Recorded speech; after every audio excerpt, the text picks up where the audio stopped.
C'est l'histoire vraie d'une jeune fille qui a fait un pacte avec le diable, mais qui va se retrouver face à face avec Jésus-Christ. Oui, elle va le voir de ses yeux. Si tu ne crois pas en Dieu, regarde cette vidéo, tu vas être bouleversé. Renée intègre une secte satanique. Elle y pratique là-bas la magie et la sorcellerie. L'objectif final, persécuter les chrétiens. À l'âge de 16 ans, au beau milieu d'un rituel satanique, le diable lui apparaît en personne. Le pouvoir de Renée va alors grandissant, mais un jour, le diable lui demande de s'en prendre à son propre frère. Mais là, pour Renée, c'en est trop et elle refuse. Commence alors un violent combat contre les esprits du mal qui vont la tourmenter. Dans son désespoir, un soir, elle crie vers Jésus-Christ qui la délivre totalement de toute emprise de Satan. C'est le témoignage incroyable mais vrai de Renée Schaffer.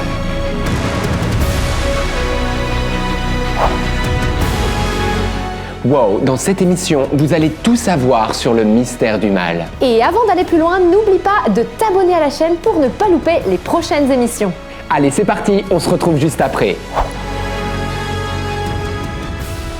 Hello, my name's Renee Schaffer. Bonjour, je m'appelle Renée Schaffer. J'habite dans le Maine aux États-Unis. J'ai eu une longue expérience dans l'occultisme, mais Jésus m'a sorti de là, il m'a sauvé la vie. Et c'est cette histoire que je vais vous raconter. And this is the story of that. À l'âge de 13 ans, vous intégrez une secte satanique. Que s'y passait-il? Quel était votre rôle? I didn't have a good childhood. J'ai eu une enfance difficile. J'ai été abusée à l'âge de 4 ans et depuis ce moment-là, j'avais beaucoup de colère, de rage dans mon cœur. Alors cette secte, c'était l'endroit idéal pour évacuer toute cette haine. Et puis ce qui m'a attirée aussi là-bas, c'était la magie, avec tous les pouvoirs qu'elle donnait à l'être humain. Alors, j'ai commencé à fréquenter la secte. J'étais la plus jeune membre du groupe et pour tout vous dire, je servais de prostituée pour les membres du clan. Parce que les membres étaient majoritairement des pédophiles. Et puis, je devais aussi chercher à attirer d'autres mineurs dans la secte pour les amener à ces pédophiles. En général, j'arrivais assez facilement à convaincre des jeunes de venir parce que je leur disais que c'était une soirée, rien de plus qu'une fête, un endroit très sympa où il fallait aller. La plupart du temps, ils n'étaient donc malheureusement pas au courant du genre d'endroit où ils mettaient les pieds. Alors, avec la secte, on se retrouvait à peu près une fois par semaine. Ça se passait dehors, dans les bois, sur un terrain que le grand prêtre aménageait pour l'occasion. Moi, je m'y rendais à pied pendant la nuit. On allumait un feu de joie et on se mettait à danser nus. Ce genre de choses très théâtrales, vous savez. Alors maintenant, j'ai honte de vous partager tout ça, parce que c'est vrai, toutes ces choses qu'on voit dans les films, eh bien, on les faisait. Et puis le grand prêtre nous initiait à des prières à Satan autour du feu. Around the bonfire. À 13 ans, vous décidez de devenir officiellement membre de la secte satanique et vous faites alors un pacte avec un démon.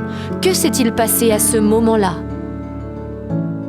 To get into the cult, Pour pouvoir admettre une nouvelle personne dans la secte en qualité de membre, le grand prêtre devait s'assurer au préalable qu'elle ne risquerait pas plus tard de devenir un traître. Donc, il y avait un serment à faire pour jurer fidélité à la secte et il était accompagné d'un rite d'initiation qui consistait à se mutiler soi-même pour offrir son propre à un démon. Et c'est ce que j'ai fait. D'ailleurs, j'en ai encore la cicatrice au poignet. Eh bien, je peux vous dire que quand je l'ai fait, j'ai clairement eu une montée d'adrénaline. On devait saluer le démon comme si c'était un peu une divinité, comme un être supérieur, et on lui demandait s'il acceptait notre offrande. Vous savez, le satanisme dans lequel j'étais était en fait relié à la mythologie nordique.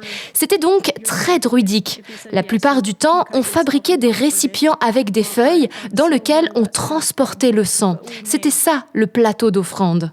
J'ai donc fait ce pacte et c'est vrai que je n'ai pas eu peur de donner ma vie à Satan. À l'âge de 13 ans, ça m'a semblé normal. Et puis il faut dire aussi qu'arrivé à ce stade, c'était moins risqué de faire ce pacte que de ne pas le faire. Parce qu'il y avait des menaces claires de la secte. Dès lors qu'on avait mis un pied dans la secte, on n'avait plus le droit d'en partir. Tout le monde savait qu'il était interdit de les trahir.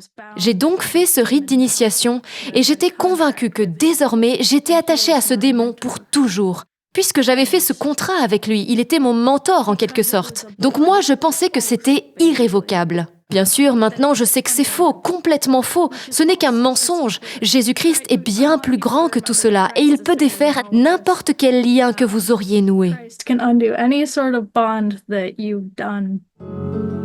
Grâce aux démons, vous obtenez des pouvoirs surnaturels incroyables, notamment le don très impressionnant de léviter. Expliquez-nous. Yes, actually. I know that's very strange. Oui, tout à fait. Je sais que ça peut paraître étrange, mais c'est quelque chose qui existe, en effet. Moi, j'avais l'habitude de léviter au milieu de mes rituels. Et puis, j'étais pas la seule à pouvoir le faire. J'étais soulevée à environ une trentaine de centimètres au-dessus du sol. Et c'est vrai que la toute première fois où ça m'est arrivé, ça m'a un peu choquée. J'ai eu à la fois peur et en même temps, je ne comprenais pas ce qui venait de se passer. Mais une fois que j'ai saisi ce que c'était, là, j'ai pas arrêté d'essayer de léviter encore et encore. Et vous savez, quand on lévite, on a cette sensation étonnante de légèreté. On se sent léger comme l'air, comme si on faisait partie de l'air en fait. C'est comme si on ne sentait plus son corps. C'est une sensation très étrange. Et en plus de la lévitation, on avait aussi le pouvoir de marcher sur le feu. On faisait ça pour prouver nos capacités. C'était quelque chose que les démons nous accordaient. Et puis, ils nous donnaient également une force surhumaine. Une fois, par exemple, j'ai réussi à soulever un énorme tronc d'arbre et je l'ai jeté. Up a tree and threw it at one point. René, en plus de la lévitation, les démons vous apprennent à faire de la projection astrale. Vous devenez capable de sortir de votre corps et de vous déplacer dans les airs sans être vu des hommes. Racontez-nous.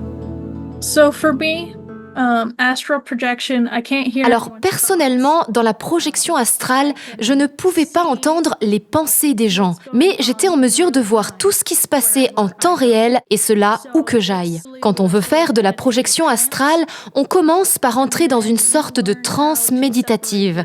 Ensuite, on apprend à séparer son esprit de son corps. Et donc, une fois que vous y arrivez, là, votre esprit sort de votre corps, mais vous êtes tout à fait conscient. Et à partir de là, vous pouvez commencer à vous déplacer dans l'espace. Alors, comme vous flottez dans les airs, vous allez devoir apprendre à passer à travers les murs et les plafonds.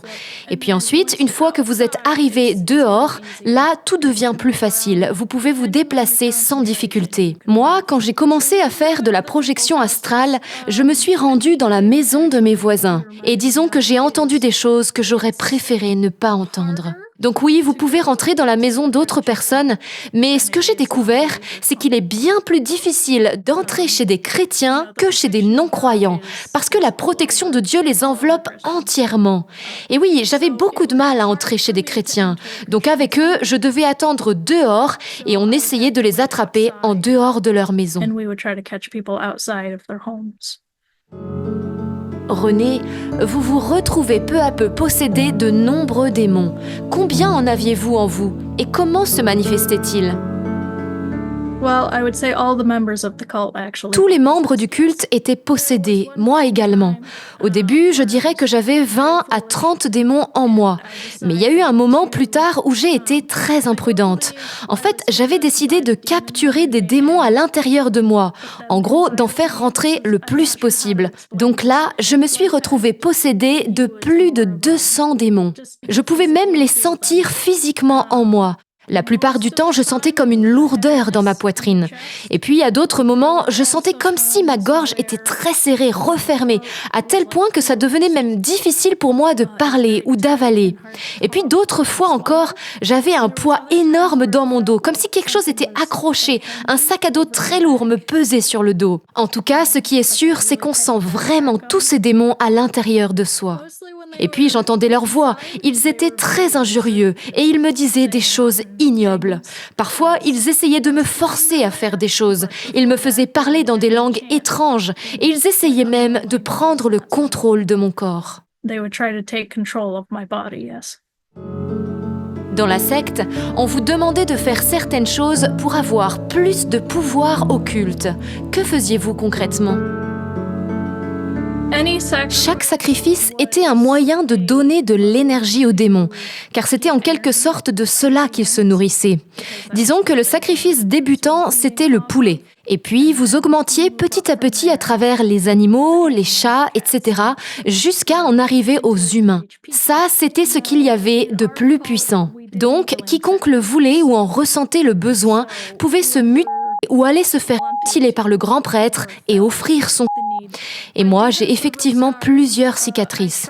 Mais au fil du temps, j'ai découvert que je pouvais me mordre les joues, par exemple, pour me faire saigner à l'intérieur de la bouche et ainsi éviter d'avoir des cicatrices visibles un peu partout sur le corps. Alors, chez nous, on ne sacrifie pas des êtres humains exprès pour obtenir leur sang, même si on ne s'interdisait pas pour autant de tuer pour d'autres raisons. Mais dans d'autres sectes, je sais que c'est quelque chose qu'ils faisaient.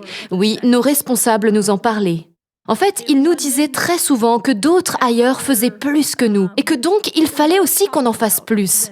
Et cette rivalité, elle n'était pas seulement entre les sectes, elle était aussi à l'intérieur même de notre secte. En effet, il y avait une compétition très malsaine pour voir qui arriverait le plus vite à enfreindre les 10 commandements et qui réussirait à le faire le plus de fois possible. Il résultait donc de tout ça une sorte de hiérarchie entre ceux qui étaient prêts à commettre le pire du pire et les plus jeunes que l'on formait petit à petit pour les amener à commettre eux aussi le mal absolu, comme le meurtre ou le viol. Killing people, possibly rape. René, vous côtoyez un grand nombre de démons, mais le grand prêtre satanique vous encourage à rencontrer Satan lui-même. Dites-nous en plus. Après un certain temps à côtoyer les démons, le grand prêtre a commencé à me parler du fait de servir Satan lui-même et non plus les démons. Parce que les démons avaient en quelque sorte un rôle d'enseignement, ils me formaient, mais le grade le plus haut, c'était de servir Satan lui-même. Donc, le grand prêtre me l'a vendu comme quelque chose de vraiment bien. Vous savez, il m'a dit des choses comme « Tu auras tout l'argent dont tu as besoin et tu auras tout pouvoir sur les autres ».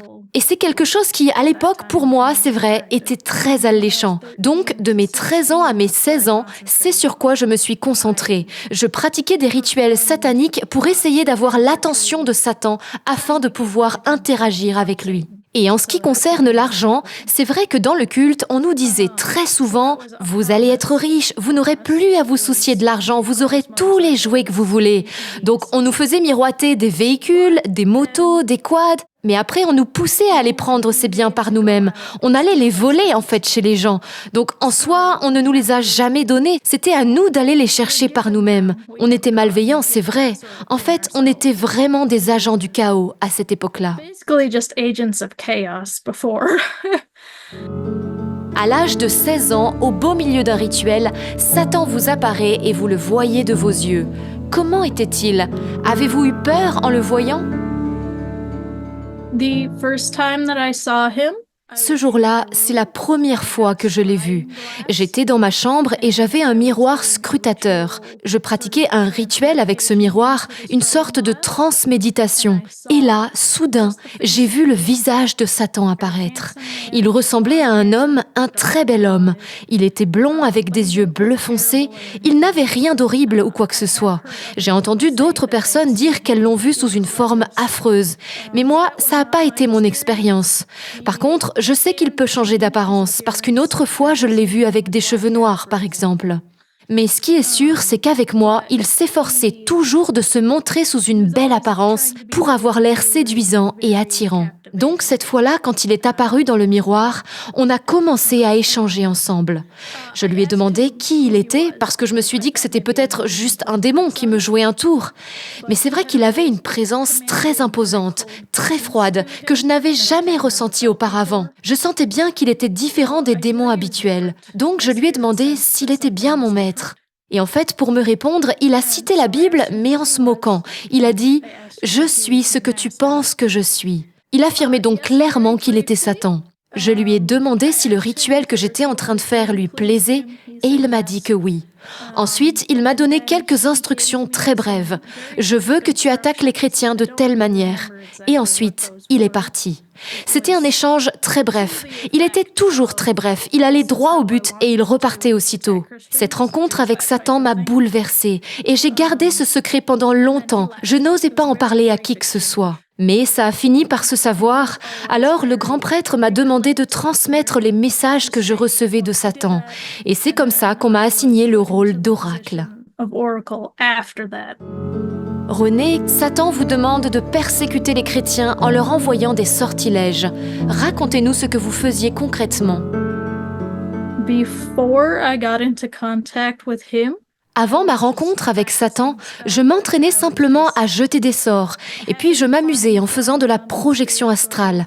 Mais après mon entrevue avec lui, là j'ai vraiment commencé à me focaliser spécifiquement sur les chrétiens pour les persécuter. Alors pour savoir quels chrétiens je devais persécuter, Satan venait me parler environ 1 fois par mois. Vous savez, il est très concentré sur les affaires, très pragmatique. Donc quand il venait, il me donnait ses instructions pour savoir qui on devait viser.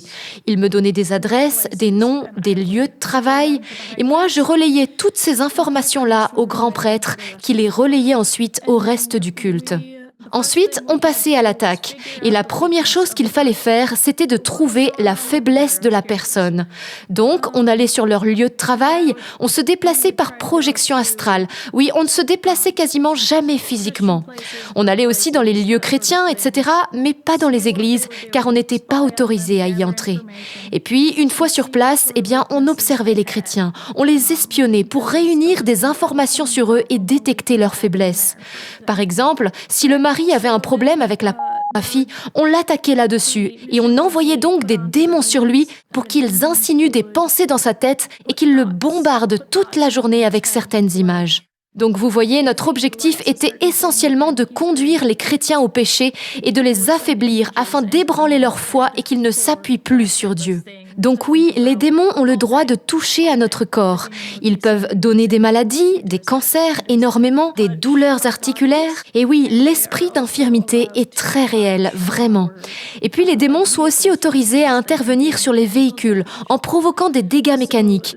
Ils peuvent donc saboter les freins d'un véhicule, par exemple. Et ça, c'est quelque chose qu'on pouvait utiliser aussi. Oui, quand on n'arrivait pas à atteindre un chrétien dans son esprit, alors on tentait cette technique-là à la place. C'est plus difficile, cela demande plus de travaux de magie, mais les démons ont aussi cette capacité. but demons do have that ability.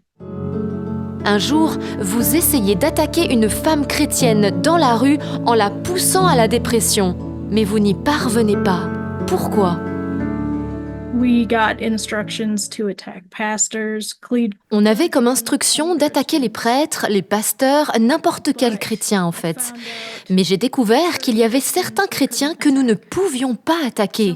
Certains ne craignaient rien et je n'arrivais pas à comprendre pourquoi. Jusqu'au jour où cette histoire m'est arrivée, je vous explique. Ce jour-là, je faisais de la projection astrale. J'étais dans les airs avec 2 démons à mes côtés. On cherchait une certaine femme chrétienne. Et là, je l'ai trouvée. Alors on s'est apprêté à l'attaquer. Dans mon souvenir, je crois que c'était en la rendant dépressive. C'était une attaque sur ses pensées et son esprit. Sauf qu'au moment où je me suis rapprochée d'elle, 2 de ses amis sont arrivés dans la rue et ils ont commencé à prier ensemble. Spirituellement, un dôme bleu est apparu autour d'eux, les enveloppant complètement. Alors nous, on a essayé quand même de l'attaquer, Les démons tapaient physiquement sur le dôme, mais rien à faire, on ne pouvait pas passer. Notre malédiction n'a pas eu le moindre effet. Et c'était vraiment très frustrant pour nous. On avait toujours eu du pouvoir sur les gens. Pourquoi est-ce qu'on n'en avait pas sur cette personne ? En quoi est-ce qu'elle était différente ? En réalité, à ce stade de ma vie, j'avais lu la Bible. J'étais au courant que Dieu existait, même si je ne croyais pas en Jésus. Je savais ce qu'on disait sur la puissance de la prière.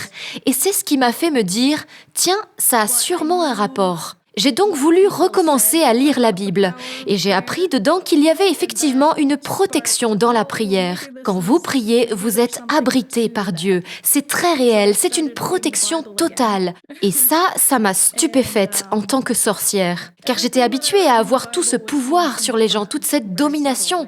Et là, je n'avais plus aucune emprise instantanément. Et puis, il y avait une autre raison pour laquelle j'avais recommencé à lire la Bible. En fait, j'avais eu une conversation avec Satan quelque temps auparavant et il était venu me parler de ses plans pour la fin du monde et de la manière dont il comptait conquérir le paradis. Alors ça m'a pas semblé vrai. Comment est-ce qu'il pouvait le faire? Même pour moi, ça m'a semblé impossible. Si Dieu était celui qu'il disait être, Satan ne pouvait pas le vaincre. Donc je lisais la Bible aussi pour ça, pour trouver la vérité. Mais quand j'ai commencé à lire la Bible, ça m'a plongée dans une grande confusion. Parce que d'un côté, j'avais tous les démons en moi qui me disaient une chose, et de l'autre côté, la Bible me disait juste l'opposé. Mais finalement, j'ai pu sentir dans mon cœur où était la vérité et où était le mensonge. En fait, il y avait une telle différence entre l'ordre qui régnait dans la Bible et le chaos de la secte que ça a été facile d'y voir clair. Un jour, les démons vous demandent de vous en prendre à votre propre frère. Que faites-vous à ce moment-là? But the demons didn't like the fact that I was reading the Bible. Les démons n'ont pas apprécié que je me mette à lire la Bible et ils n'ont pas apprécié non plus que mon frère vive une profonde conversion à ce moment-là. Moi, je n'étais pas au courant que mon frère s'était converti. Ce sont les démons qui me l'ont appris. Et effectivement, peu de temps après, quand j'ai entendu mon frère parler d'aller à l'église et à des camps bibliques, là je me suis dit, tiens, ils m'ont dit la vérité sur ça, il est effectivement devenu chrétien.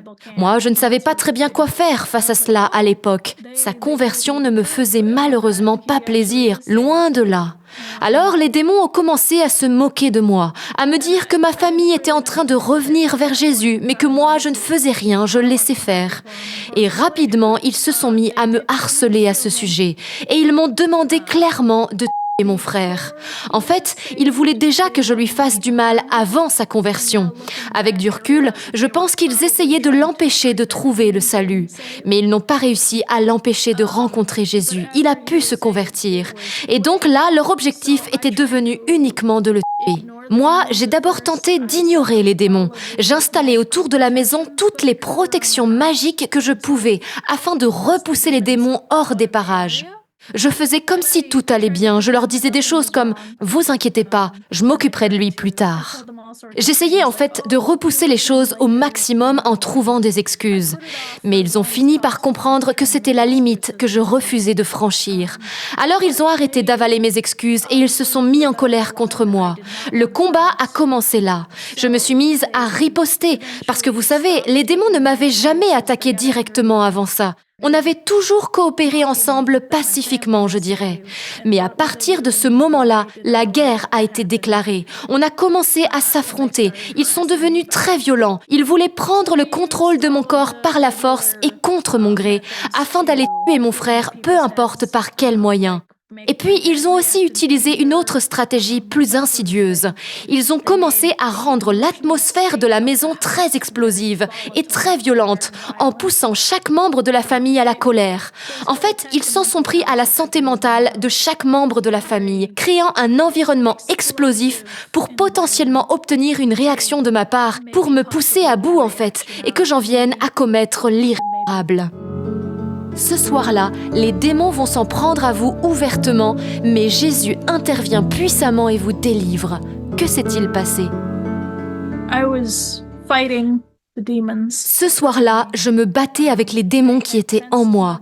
Ils avaient crispé tous mes membres. J'avais perdu une partie du contrôle de mon corps. J'étais allongée par terre, criant intérieurement sur les démons et j'étais désespérée. J'étais incapable de m'en sortir. Alors c'est là que j'ai pensé à crier vers Dieu. Oui, en lisant la Bible, je m'étais rendu compte que Jésus semblait être la clé de tout, qu'il était probablement celui à qui j'avais besoin de m'adresser. C'était comme un acte désespéré en fait. Je me suis dit, si ça marche, tant mieux, je n'ai pas le choix. J'ai donc crié vers Jésus. Je lui ai dit que s'il me sauvait, je le servirais. Eh bien, écoutez-moi, j'ai alors vu une lumière autour de moi et j'ai senti un souffle chaud traverser mon corps. Instantanément, tous les démons sont partis. Oui, Jésus est venu et il a entièrement banni les démons hors de moi, hors de la maison. Et puis tout à coup, tout est devenu parfaitement calme et paisible autour de moi.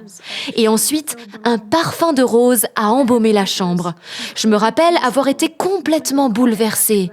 Jésus m'avait sauvée alors que je ne le méritais pas. Et puis, puis, je venais de passer un accord avec le Dieu de l'univers. J'étais vraiment bouleversée. J'ai pleuré et puis je me suis évanouie. Et lorsque je me suis réveillée le lendemain matin, c'était toujours calme, les démons n'étaient pas revenus. L'odeur de rose, elle, était restée dans ma chambre. Et c'est là, à mon réveil, que j'ai entendu la voix de Jésus. Il m'a dit, « Le parfum de rose sera à l'avenir le signe pour toi que je serai à tes côtés. » Et à partir de ce moment-là, j'ai pu expérimenter à plusieurs reprises le fait de sentir un parfum de rose sans raison, sans qu'il y ait aucune rose autour de moi. Like, when there weren't any roses around. Comment Satan a-t-il réagi? A-t-il contre-attaqué pour essayer de vous récupérer dans son camp? I knew I was kicked out of the cult. Alors je savais pertinemment que j'allais être expulsée de la secte, parce que bien sûr, Satan n'allait pas apprécier cette rencontre avec Jésus.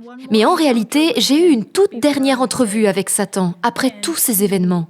Il est entré un jour dans ma chambre et il a constaté qu'il n'y avait plus aucun démon. D'une certaine manière, il savait spirituellement que j'avais eu un contact avec Dieu.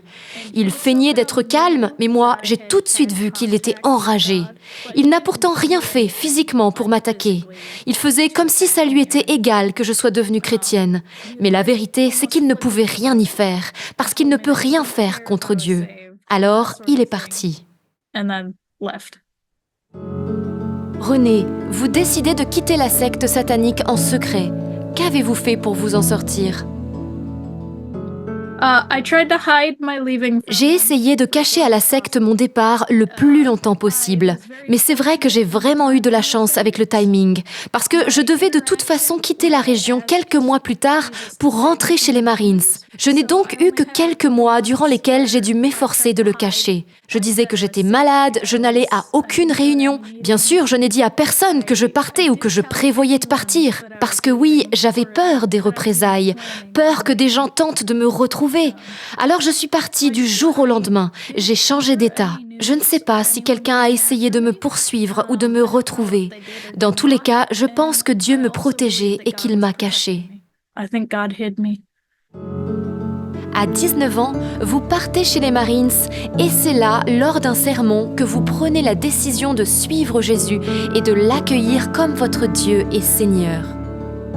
My actual point of salvation. Le vrai moment de ma conversion, c'est celui où j'ai donné ma vie à Jésus. Et là, c'était extraordinaire. En fait, j'étais chez les Marines. Tous mes collègues me tannaient pour que je vienne à l'église avec eux. Mais moi, je voulais absolument pas. C'était totalement hors de ma zone de confort. Sauf qu'un de mes amis a fini par me convaincre de l'accompagner. C'était un dimanche et pendant le sermon, une phrase m'a touchée en plein cœur.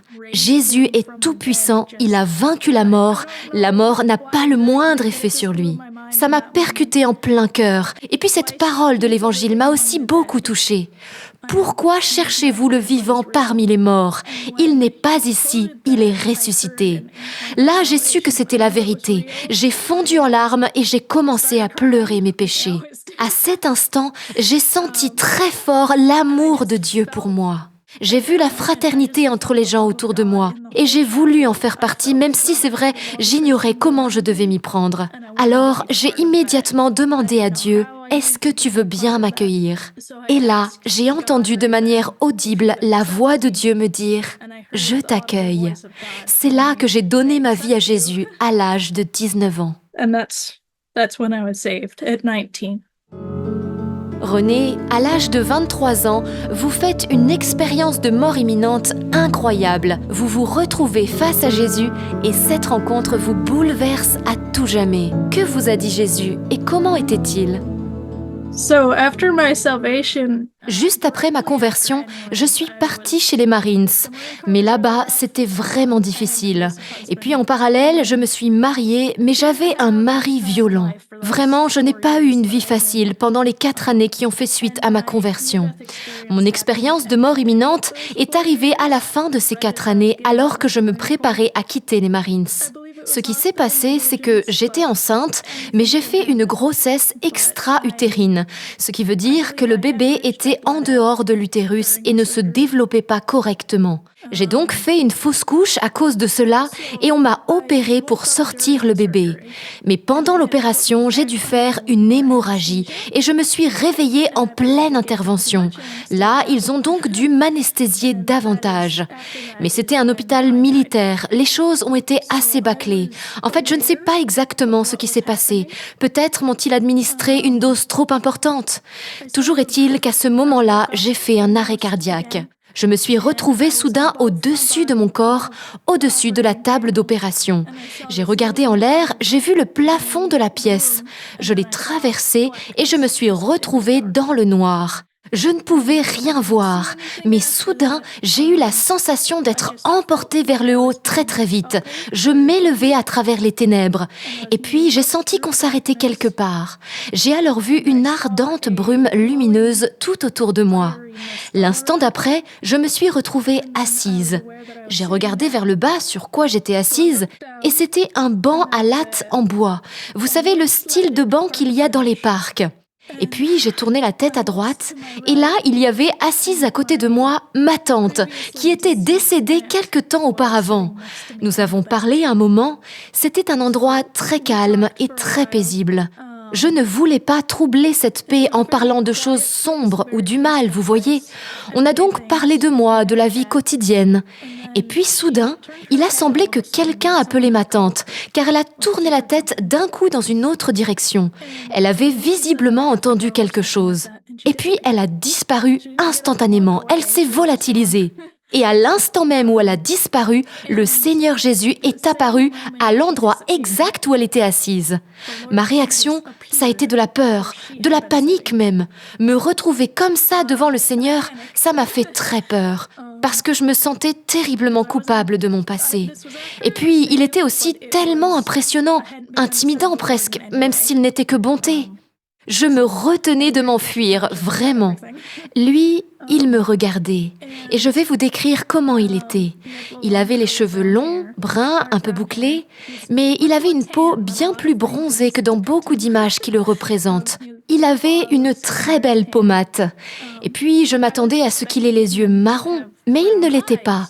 Il avait les yeux d'un bleu très clair, ce qui m'a beaucoup surprise. Ils étaient si lumineux, si parfaits et si purs.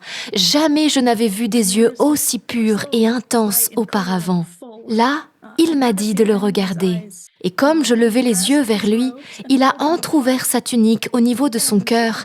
Et là, j'ai vu que tout le cosmos était renfermé dans son cœur. Je voyais même les galaxies qui tournaient. Je me suis donc penchée, j'étais comme fascinée par ce que je voyais. Je suis donc restée assise à côté de lui. Et vous savez, je peux vous dire que j'ai mis un certain temps à me faire à l'idée que la personne en face de moi, c'était Dieu. Oui, j'étais vraiment assise en face de Dieu. En fait, tout en moi savait. On sait, un point c'est tout. Et puis, il m'a demandé si je voulais repartir. Je me rappelle ne pas avoir voulu le regarder parce que je me sentais si misérable. Mais il m'a demandé de le regarder. Il désirait que je croise son regard. J'ai donc dû me tourner vers lui et le regarder en face. Là, il m'a dit que le jour de mon jugement n'était pas encore arrivé, mais qu'il finirait par arriver et qu'il ne serait pas aussi terrible que ce à quoi je m'attendais. Vous savez, quand j'étais sur Terre, je ne pensais pas du tout au jugement. Mais c'est vrai que depuis que j'étais là, face à lui, la pensée du jugement me tourmentait. Le fait d'être en sa présence, ça m'ouvrait encore plus les yeux sur tout le mal que j'avais commis. Parce que vous savez, quand on se plonge dans son regard, on ne peut pas nier qui il est, ni qui on est et ce qu'on a fait. On peut voir son autorité et on sait tout de suite qui il est. J'ai pris conscience de ce que je méritais. Oui, je méritais d'aller en enfer. C'était terrifiant d'être assise devant Dieu tout en sachant cela. Mais le fait de voir son pardon, ça a été aussi pour moi une grande leçon d'humilité. Alors on a continué à échanger. Il m'a fait comprendre qu'il n'était pas content de moi, que je ne l'avais pas honoré, que je n'avais jamais marché avec lui. Mais il m'a dit aussi qu'il me pardonnait. Et il m'a montré avec plus de force encore combien il m'aimait et combien il aime tous les hommes. Oui, vous savez, j'ai découvert et j'ai goûté à son amour pour moi. J'ai vu que ce Dieu me connaissait et m'aimait et que je lui avais fait du mal. Cela m'a profondément ébranlée. Vous savez, on ne réalise pas assez à quel point il nous aime.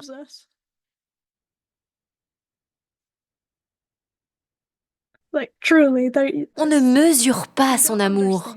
Il m'a donc demandé si je désirais revenir sur terre ou si je désirais aller au paradis, vers ce lieu de repos là où vont les saints. Parce que l'endroit où on se trouvait, c'était une sorte d'entre-deux. Je l'aurais bien appelé paradis, mais en fait, c'était plutôt comme un lieu séparé. Alors il m'a donné le choix. Et moi, j'ai voulu réparer mes torts. Je voulais vraiment une seconde chance. Beaucoup de personnes m'ont dit « Mais enfin, pourquoi est-ce que tu es revenu? Tu avais une chance de pouvoir être avec Jésus éternellement et tu es revenu. » Oui, mais moi, je portais énormément de culpabilité. Alors je lui ai demandé s'il pouvait m'accorder suffisamment de jours sur terre pour que je puisse faire autant de bien que j'avais fait de mal. Et vous savez quoi? Eh bien, il m'a accordé ce temps et il me l'accorde jour après jour. Il est tellement bon, oui, tellement bon. Après lui avoir dit qu'en effet je voulais repartir, il m'a renvoyée. Et à nouveau, il faisait très sombre autour de moi quand je suis redescendue. J'avais la sensation de redescendre à travers les ténèbres. Et au bout d'un moment, les ténèbres se sont dissipées et j'ai pu voir ce qui se passait autour de moi. Alors j'ai regardé vers le bas et je me suis vue moi-même endormie dans un lit d'hôpital. Je n'étais plus dans la salle d'opération, j'étais dans une chambre. L'espace d'un instant, j'ai cru que je me regardais dans un miroir. Ça m'a fait un drôle d'effet, c'est assez incongru quand même. Mon esprit était donc au niveau du plafond et moi, je regardais en bas en direction de mon corps sur ce lit d'hôpital. Et là, j'ai entendu Dieu me dire de reprendre possession de mon corps. Oui, j'avais ce choix à poser et je l'ai fait. Je me suis ensuite réveillée, enfin, mon corps s'est réveillé et c'était une sensation étrange de se réajuster. En arrivant dans mon corps, je me suis rendu compte que je n'arrivais pas à respirer. Mes poumons ne fonctionnaient pas du tout en fait. Alors j'ai demandé à Dieu ce qui était en train de se passer, car je pensais « Mais tu m'as renvoyé sur terre, pourquoi est-ce que je ne peux pas respirer ?» Il m'a simplement redit que tout irait bien, que j'étais bel et bien de retour et qu'il n'allait tout simplement pas me reprendre tout de suite au paradis. Et puis il m'a dit qu'il allait me rendre mon souffle, ou plutôt me donner son souffle. Je ne sais pas si vous avez déjà été dans la situation où vous ne pouvez littéralement pas respirer. Eh bien, c'était mon cas. Je n'avais pas l'air qui me permettait de faire gonfler mes poumons. Eh bien là, écoutez bien, soudain, j'ai senti qu'on m'insufflait de l'air dans les poumons. Ce n'est pas moi qui ai pris cette première inspiration, elle m'a été donnée. Cela me rappelle lorsque Dieu a créé Adam et qu'il a insufflé dans ses narines le souffle de vie. Moi, j'ai vécu cela, c'était indescriptible. Vraiment, notre vie ne nous appartient pas. Dieu peut la reprendre quand il le désire, nous sommes à lui. Nous n'avons aucun pouvoir sur notre propre vie, ce qui d'ailleurs est une bonne chose à mon avis. Ensuite, j'ai entendu quelqu'un me parler à l'autre bout de la chambre d'hôpital. J'étais dans une grande chambre. Cette voix m'a dit « Ne t'inquiète pas, Dieu a prévu de grandes choses pour toi. » J'ai alors tenté de me lever pour voir qui avait dit cela, mais j'étais tellement affaiblie par tout ce qui m'était arrivé que je n'ai pas réussi. J'ai ensuite commencé à poser plein de questions à cette personne, même si au final je ne savais pas qui c'était. Je l'ai bombardée de questions, mais je n'ai obtenu aucune réponse. Une infirmière est alors passée par là et je lui ai demandé « Qui est dans la chambre avec moi ?» Ce à quoi elle a répondu « Mais il n'y a personne d'autre ici. » J'ai insisté en disant « Mais quelqu'un m'a parlé, il doit bien y avoir une personne ici. » Elle a répété en disant qu'il n'y avait personne, et cela depuis 3 jours. C'était fou. Là, j'ai réalisé que c'était bel et bien la voix de Dieu que j'avais entendue. Revenons sur votre passé. Vous avez commencé dès l'âge de 4 ans à voir des démons de vos yeux. Dites-nous en plus. So when I was 4 years old, Quand j'avais 4 ans, j'ai commencé à voir des ombres humaines se déplacer dans les lieux où j'étais. En fait, c'était comme des silhouettes de personnes, mais complètement noires. Je ne pouvais pas distinguer les traits de leur visage. Ces silhouettes parcouraient furtivement la pièce et elles avaient l'habitude de se cacher dans les coins les plus sombres du lieu. Leur présence dégageait quelque chose de très oppressant, très malveillant. En fait, je me sentais tout de suite mal quand elles étaient là et elles m'insufflaient beaucoup de peur. Et puis, ça m'arrivait aussi de voir des ombres animales, comme par exemple l'ombre très noire d'un chat qui traverse la cuisine alors que nous n'avions pas de chat à la maison. Et je voyais ces ombres humaines ou animales un peu partout, dans les bois, dans la maison, à l'école. J'essayais de comprendre ce que c'était, je posais des questions. Mais les adultes pensaient que c'était dû à mon imagination. Alors, j'ai décidé de parler moi-même à ces ombres humaines. Et en fait, à 7 ans, j'ai découvert que c'était en réalité des démons. Et à partir du moment où j'ai commencé à entrer en relation avec ces démons, eh bien, ils m'ont rapidement enseigné à faire de la magie. J'ai commencé à chercher des sorcières autour de chez moi et à 8 ans, je me suis inscrite sur un groupe en ligne où on m'a appris des sortilèges comme « trouver ce qui est perdu ». Vous savez, c'est un jeu qui nécessite un morceau de ficelle et un pendule. En gros, pour retrouver un objet perdu, je prenais le pendule et j'allais chercher par exemple dans la cuisine en faisant osciller le pendule. Et puis là, si tout à coup le pendule se mettait à pointer vers un certain endroit, eh bien ça voulait dire que l'objet perdu se trouvait là. Donc vous voyez, j'ai commencé à pratiquer la magie quand j'avais 8 ans et ce jusqu'à mes 19 ans. 8 all the way up until I was 19. René, pendant toutes vos années de satanisme, les démons vous accordaient certes des privilèges, mais à côté de ça, ils vous faisaient vivre l'enfer intérieurement. Racontez-nous. They affected my health. I was very sick. Les démons ont commencé à affecter ma santé physique. J'avais des maux de tête tous les jours. J'étais constamment exténuée. Et puis j'avais des vertiges et des nausées. Et j'avais aussi beaucoup de mal à me nourrir. Et je devais rester bien souvent au lit. Et en ce qui concerne mon moral, c'était catastrophique. Je me sentais très mal intérieurement. J'étais sans arrêt en colère et déprimée. En fait, les démons veulent que vous soyez en colère et explosif pour générer une atmosphère de haine autour de vous à longueur de temps. Donc oui, moralement, je n'allais pas bien du tout. Et d'ailleurs, dès que quelque chose n'allait pas dans le culte, je pensais au suicide, parce que c'était la seule porte de sortie qu'on avait, puisqu'on n'était pas autorisé à partir. J'étais donc quelqu'un de suicidaire et de dépressif. Mon frère, qu'est-ce que j'aime mon frère? Eh bien, il a déjoué sans le savoir plusieurs de mes tentatives. Il arrivait toujours par hasard au moment même où je m'apprêtais à passer à l'acte.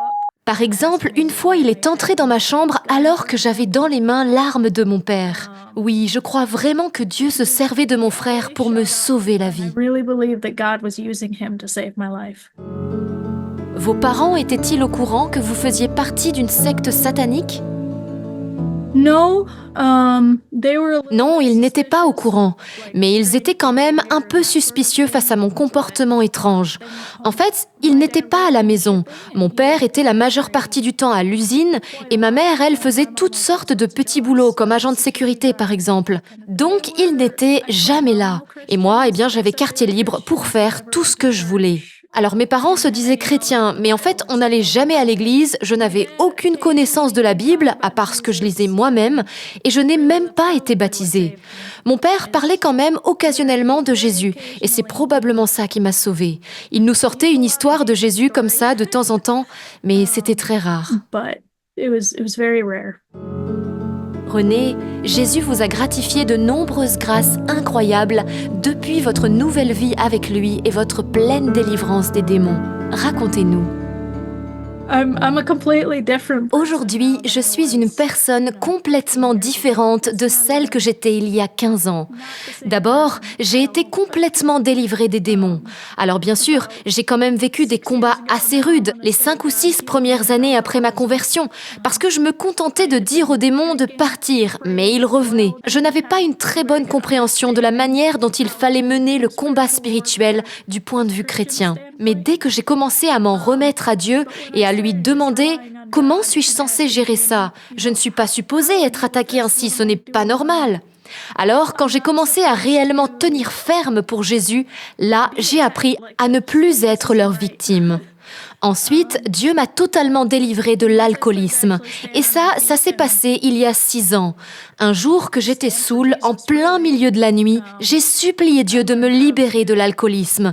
Eh bien, quand je me suis réveillée le lendemain matin, j'étais complètement sobre, totalement libérée de toute addiction à l'alcool. Et vous savez, ce genre de miracle, Dieu en a fait tellement dans ma vie que je pourrais le remercier éternellement. Et puis, Dieu m'a soutenue régulièrement par des songes et des visions.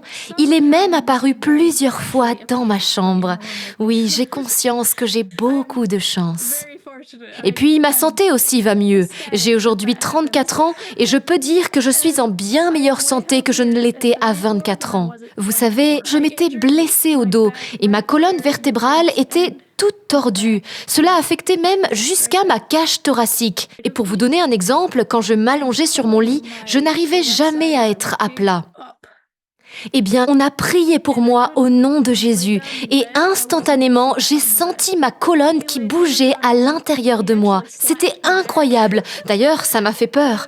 Mais Dieu a entièrement réparé mon dos ce soir-là et depuis, je n'ai plus la moindre raideur ni la moindre douleur. J'ai été complètement guérie par Jésus. Pour ce qui est des cauchemars, j'en ai eu des absolument horribles pendant des années. Mais maintenant, c'est totalement terminé. No more nightmares. Qu'aimeriez-vous partager aux jeunes qui vous regardent et particulièrement à ceux qui sont attirés par le satanisme? People can promise all of the pretty things that they want. On peut vous promettre toutes sortes de belles choses, mais vous allez vous retrouver coincé dans le travail à faire, coincé avec des cauchemars.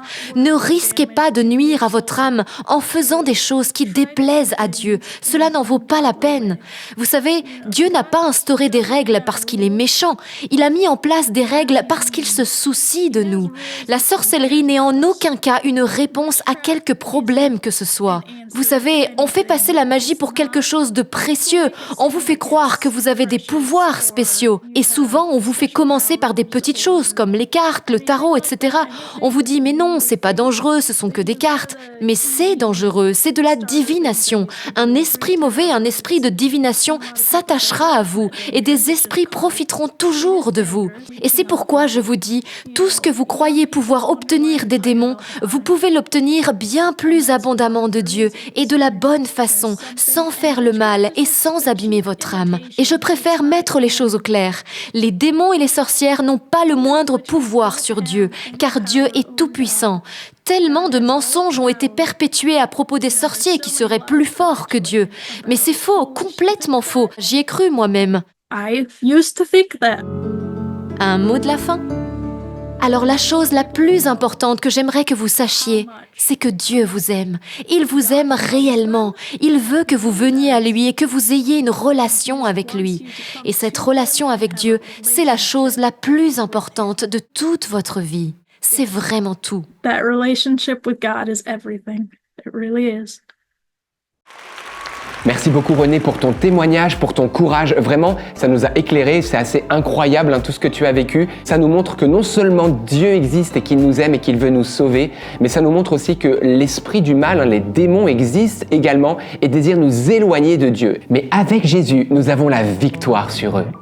Tout à fait, et si peut-être, comme René, vous avez touché à différentes pratiques ésotériques ou occultes, et malheureusement il y a eu des conséquences néfastes, des malédictions dans votre vie ou dans celle de votre famille, alors n'hésitez pas à aller voir un prêtre catholique pour lui en parler, voire même un exorciste, afin qu'il vous conseille ou qu'il prie sur vous. Oui, par exemple, si vous avez pratiqué la magie, si vous êtes allé voir des voyants, si vous avez peut-être même invoqué les esprits, toutes ces choses-là, évidemment, sont des portes ouvertes aux démons, mais le sang de Jésus vous purifie, vous protège et ferme ces portes. On le voit, regardez, lisez les évangiles. Jésus guérissait énormément de malades, mais il chassait énormément de démons. Les démons lui sont soumis, vous comprenez? C'est-à-dire que vous avez autorité au nom de Jésus-Christ sur les esprits mauvais. Vous êtes enfant de Dieu depuis votre baptême. C'est grand. Alors vivons pleinement avec Dieu et vous verrez, Dieu va faire que votre vie soit un rayonnement.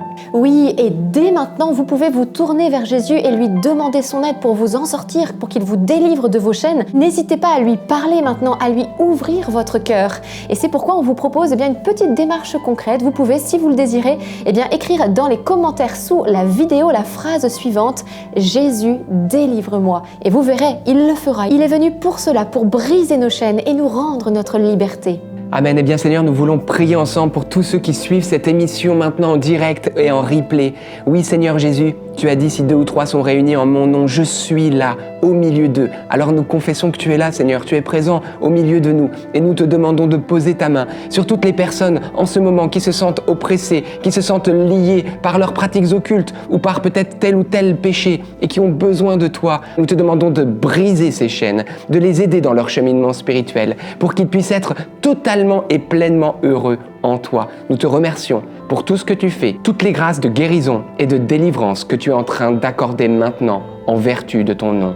Amen. Amen. Et Seigneur Jésus, viens délivrer également toute personne qui nous suit et qui souffre peut-être de pensées sombres, d'angoisse, de dépression, afin que tu puisses redonner l'espérance, la joie, pacifier leur cœur. Te demandons de les visiter maintenant par ton esprit, parce que tu es un Dieu puissant. Amen, oui, merci Seigneur. Et frères et sœurs, vous qui suivez en ce moment cette émission, nous allons vous confier à l'intercession de la Vierge Marie, la mère de Jésus, qui prie avec et pour nous. Vous voyez, on n'adore pas la Vierge Marie, mais elle est là pour nous aider dans notre cheminement spirituel. C'est une vraie maman, elle connaît vos besoins et sa prière est puissante sur le cœur de Dieu. Alors demandons maintenant sa prière. Je vous salue Marie, pleine de grâce, le Seigneur est avec vous. Vous êtes bénie entre toutes les femmes, et Jésus, le fruit de vos entrailles, est béni. Sainte Marie, Mère de Dieu, priez pour nous pauvres pécheurs, maintenant et à l'heure de notre mort. Amen. Et bien voilà, ce n'est pas terminé, ne partez pas sans vous abonner. Exactement, parce que sinon vous allez rater les superbes prochaines émissions qui arrivent. Alors comment faire? Eh bien c'est simple, vous faites comme à l'écran. Vous cliquez maintenant sur s'abonner si ce n'est pas déjà fait. Vous mettez la petite cloche avec toutes les notifications pour ne rien rater. Et vous verrez, on restera ensemble, vous allez voir les prochaines émissions et vous allez être édifiés. Donc rendons grâce à Dieu. Et puis aussi ça nous encourage, vos abonnements, les likes, ça nous donne envie bien sûr de continuer. Donc merci pour tout ce que vous faites aussi pour nous soutenir. Alors, j'en perds mon français, qu'est-ce qu'il reste à faire? Eh bien, Alberto a parlé des likes. Bien sûr, n'oubliez pas de liker la vidéo. Ah bah oui, si vous ne l'avez pas encore fait, c'est le moment d'appuyer sur le petit pouce qui va permettre à YouTube de le diffuser largement. Donc merci à vous. Oui, et vous aussi, vous pouvez partager le lien de cette vidéo et bien sûr tous vos réseaux sociaux, que ce soit WhatsApp, Telegram, Facebook, Instagram ou aussi bien sûr par mail. Vous pouvez en parler aussi bien sûr autour de vous. Ça peut permettre à d'autres d'être libérés des griffes du démon et de sortir de tous ces pièges. Donc vraiment, ne vous en privez pas. Oui, et n'ayez pas peur parce que Jésus-Christ est plus que vainqueur et il est avec vous. Allez, on se retrouve dans 2 semaines et surtout n'oubliez pas d'ici là, rien n'est impossible à Dieu. À bientôt. Et attends, t'as pas vu peut-être cette vidéo, c'est juste incroyable. Cet homme, il s'appelle Bruce Fannata. Il s'est retrouvé écrasé par un camion et il a vu son âme sortir de son corps. Il a vu ce tunnel lumineux. Et plus que ça, il va guérir miraculeusement alors qu'il avait les artères abdominales sectionnées. Enfin, c'est une histoire totalement folle. Il est revenu à la vie, il témoigne. Regarde, t'as juste à cliquer sur le lien qui est ici et je peux te certifier qu'après ça, tu n'auras plus de doute sur l'existence de Dieu.